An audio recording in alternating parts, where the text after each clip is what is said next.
নমস্কার বন্ধুরা, village food waste Bengal চ্যানেলে তোমাদের অনেক অনেক স্বাগতম জানাই। তো বন্ধুরা, আমি আজকে খুব সুন্দর একটা রেসিপি নিয়ে চলে এসেছি।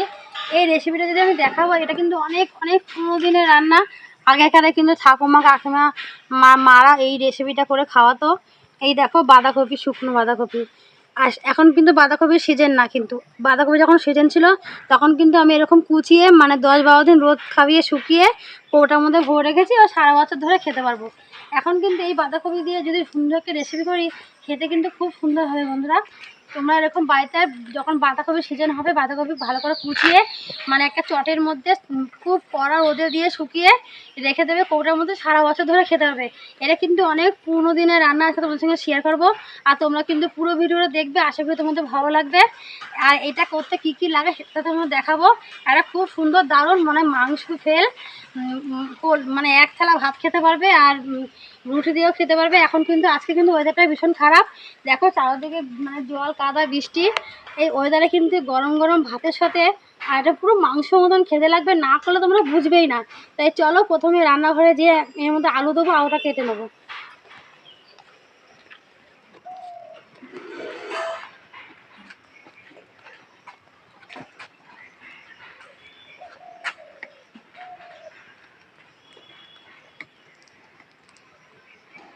প্রথমে আলুগুলো কেটে নেবো, যেহেতু ওর মধ্যে আলু দেবো।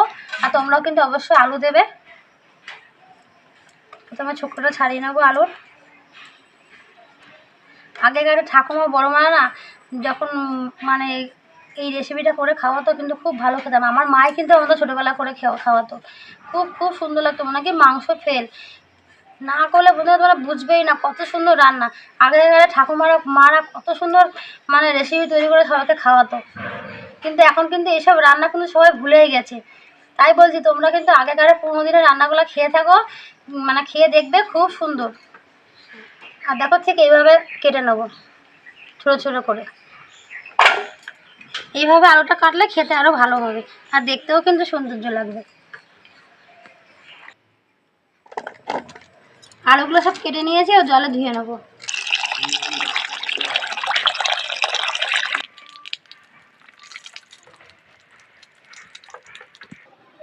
শুকনো বাঁধাকপির কারি করতে লাগবে। শুকনো বাঁধাকপি ছোটো ছোটো করে নেওয়া, গোল গোল আলু, একটা তেজপাতা, একটা শুকনো লঙ্কা, সামান্য পরিমাণে জিরে, আর গোটা গরম মশলা। এখানে এলাচ, দারচিনি, লবঙ্গ সব কটাই নিয়েছি।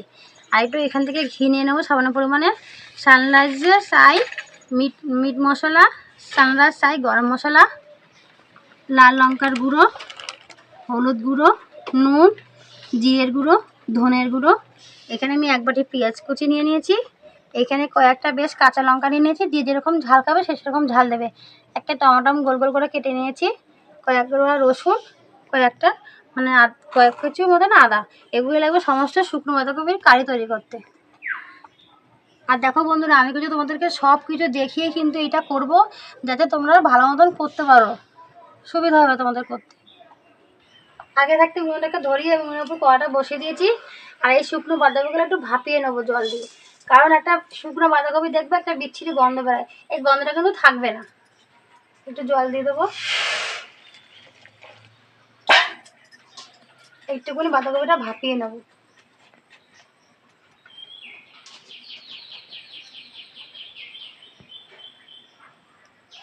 ওইদিকে আমি বাঁধাকপিটা ভাপাচ্ছি, আর এইদিকে যে মশলাটা লাগবে সে তৈরি করে নেবো। এবার কয়েক রকম রসুন দিয়ে দেবো, তোমরা শিলনোড়াও বাটতে পারো। কয়েক রকম আদা কুচি দিয়ে দেবো, 3টে লঙ্কা দিয়ে দেবো, যে যেরকম ঝাল খাবে। সামান্য একটা বেশ পেঁয়াজ দিয়ে দেবো,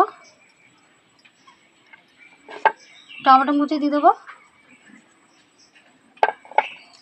এটাকে পেস্ট করে এনে তোমাদেরকে দেখাবো। দেখো বাঁধাকপিটা কিন্তু ভাপিয়ে নিয়েছি, দেখো ভাপানোর সঙ্গে সঙ্গে তো এটা ফুলে গেছে। তারপর আর জলটা দেখো কতটা নোংরা জল বেরিয়েছে, কালো রঙের। তোমরা যখন করবে একটু এরকম ভাপ দিয়ে জলটা ফেলে দেবে।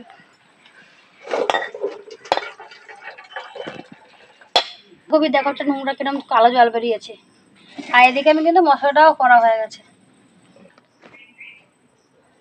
কড়াইটা আমি আগে দিয়ে বসিয়ে কড়াটা গরম করে নিয়েছি, সরষের তেল দিয়ে দেবো, দিয়ে তেলটা একটু গরম করে নেবো। তেলটাকে গরম করে নিয়েছি, এবার আলুগুলো একটু ভেজে নেবো।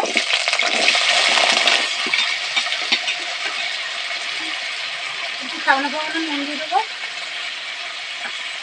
হলুদ গুঁড়ো দিয়ে দেবো, আলুটা একটু ভেজে নেবো।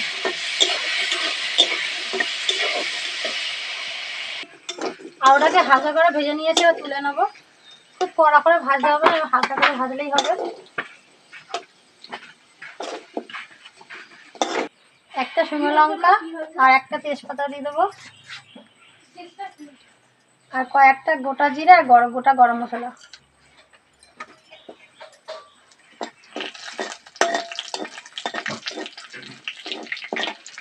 এবারে এক বাটি পেঁয়াজ কুচি দিয়ে দেবো, দিয়ে পেঁয়াজটাকে একটু হালকা করে ভেজে নেবো।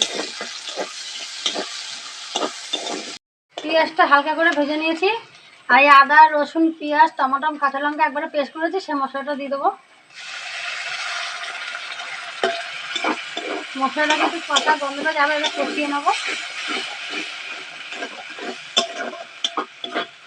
আদা রসুনের কাঁচা গন্ধটা চলে গেছে। আর দেখো এখানে কিন্তু জিরের গুঁড়ো, ধনের গুঁড়ো, লাল লঙ্কার গুঁড়ো, নুন, এগুলো সব আমি একসাথে দিয়ে দেবো। তোমরা যখন করবে একটু বুঝে দেবে। আমি আমার মতো মশলা বুঝে দিলাম।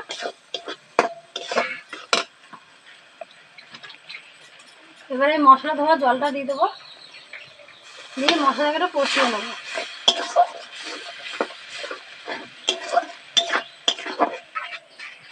মশলাটাকে ভালো করে কষিয়ে নিয়েছি, আর দেখো তেল ছেড়ে দিয়েছে। এর মধ্যে একটু মিট মশলা দিয়ে দেবো, দিয়ে একটু নাড়াচাড়া দিয়ে নেবো। এবারে ভাজা আলুগুলো দিয়ে দেবো, দিয়ে নাড়াচাড়া দিয়ে নেবো। দিয়ে যে আগে যে ভাপিয়ে রাখা শুকনো বাঁধাকপিটা দিয়ে দেবো।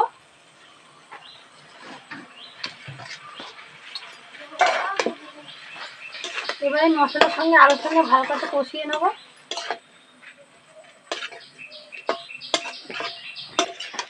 সব কিছু দিয়ে সুন্দর করে কষিয়ে দিয়েছি, তাই এর মধ্যে সামান্য পরিমাণে একটু জল দিয়ে দেবো। জল দিয়ে একটু নাড়াচাড়া দিয়ে নিলাম, এটা একটু ঢেকে দেবো। মশলাটা সরিয়ে দেবো।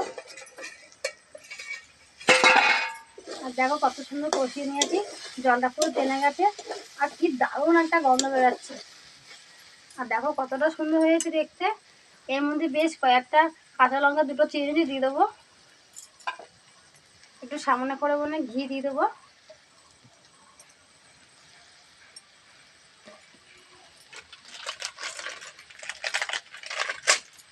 একটু গরম মশলা দিয়ে দেবো,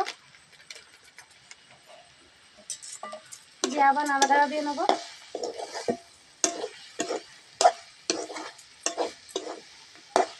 দেখো কি সুন্দর তরকারি হয়েছে, কি দারুণ দারুণ মাংস ফেল।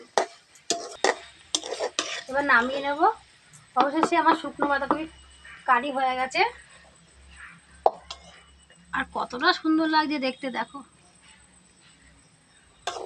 গরম গরম ভাতের সঙ্গেও তোমরা খেতে পারবে, এমনকি গরম গরম রুটির সঙ্গে খেতে পারবে, পরোটা লুচির সঙ্গেও খেতে পারবে।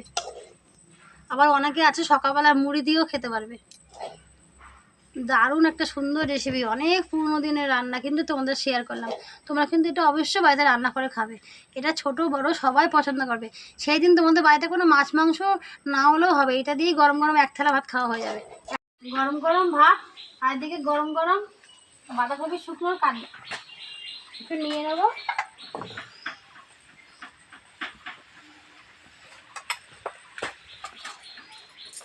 আজকে আমি খেয়ে বলবো কেমন হয়েছে।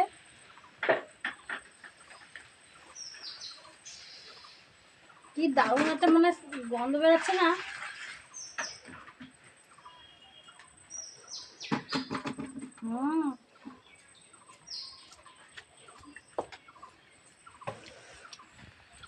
দারুণ টেস্টিং,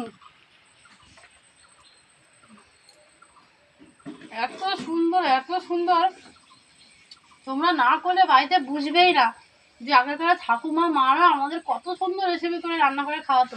কিন্তু এখন এসব রান্না আমরা ভুলেই গেছি। আজকে তোমাদের ঠাকুমার মা কাকিমার রান্না আজকে শেয়ার করলাম পুরোনো দিনে। তো আমাদের এই রেসিপিটা কেমন লাগলো তোমরা কিন্তু অবশ্যই কমেন্ট করে জানাবে, আর তোমরা কিন্তু বাড়িতে অবশ্যই করবে। যারা ইউটিউব থেকে দেখছো নতুন বন্ধুরা, তারা আমার চ্যানেলটাকে সাবস্ক্রাইব করে দেবে। আর যারা ফেসবুক পেজে দেখছো ফেসবুক পেজটাকে ফলো করে দেবে। আর বন্ধুরা আমার ভিডিওটা দেখবে, আমাকে এগিয়ে যেতে সাহায্য করবে। আমিও তোমাদের কাছে বিভিন্ন রকম রেসিপি শেয়ার করতে পারি। ধন্যবাদ। পরের ভিডিও দেখা হবে। আর তোমরা ভালো থাকবে, সুস্থ থাকবে।